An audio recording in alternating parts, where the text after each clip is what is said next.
And now I'd like to ask Alison Stoven-O'Connor to come forward and introduce her guest. Alison is our Extension Horticulture agent who works with the Larimer County Farmers Market. Alison? Thank you, Laurel. I like my new title, though, Garden Girl. Woo. I'm very pleased to introduce my speaker, Luiz Nevez. You can come on up, Luiz. Luiz has been a vendor with us at the Farmers Market, which Extension runs and has always been run by the Master Gardener program. We're entering our 38th year next year, and so we kind of know what we're doing. But I really couldn't have the wonderful market that we do without the support from vendors like Luiz. So Luiz works, or he's one of the owners of Cafe Richesse. He's actually second generation. He has dual citizenship between the United States and Brazil, and actually just got back this week? Yes. Yes, just this week, so he's fresh from the plane.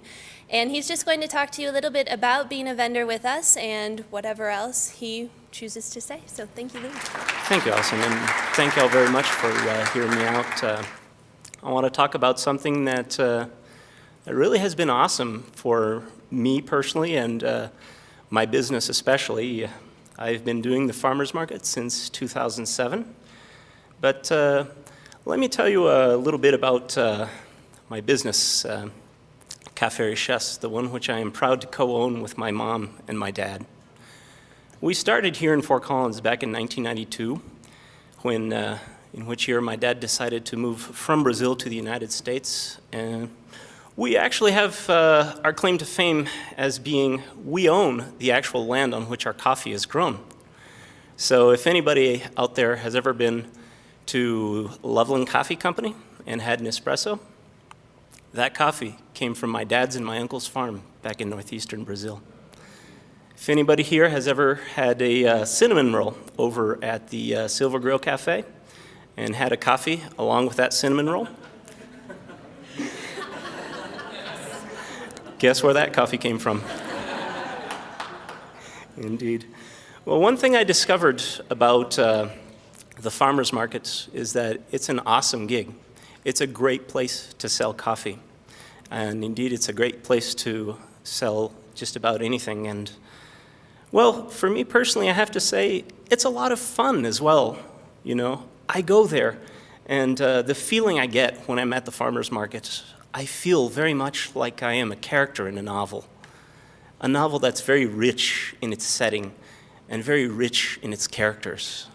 Like Amy, the vendor opposite me, Amy Kafka with Garden Suite, like Walt with Masonville Orchards, like Brian to my left. I orient myself more or less based on where I am, facing the building, facing the side of the building. It really is a blast, and I love it, and I wouldn't do it if I didn't like it. I tell you this, you know, I get the same joy going to the farmer's market after 5 days a week of work that Pele had when he went onto the soccer field. Now, I'm not comparing myself to the great Pele. I'm just comparing our states of joy.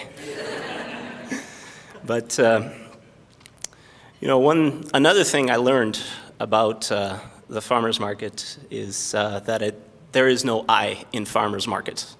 It is something that happens out of the work of many volunteers and many people who are also not volunteers. What I do know is that it's a labor of love.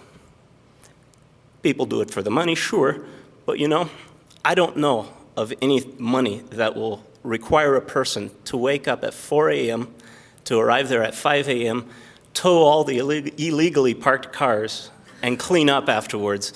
So my great thanks to all of those who put that on.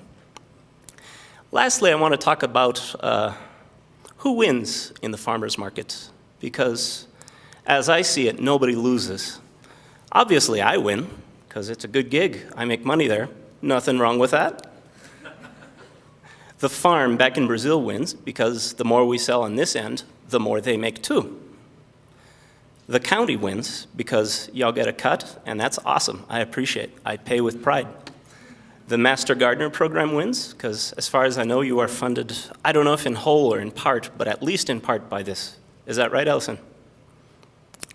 And last but not least, I want to tell you guys about another group of people who also win. and that is a group of 27 children that I met back in Brazil 2 weeks ago.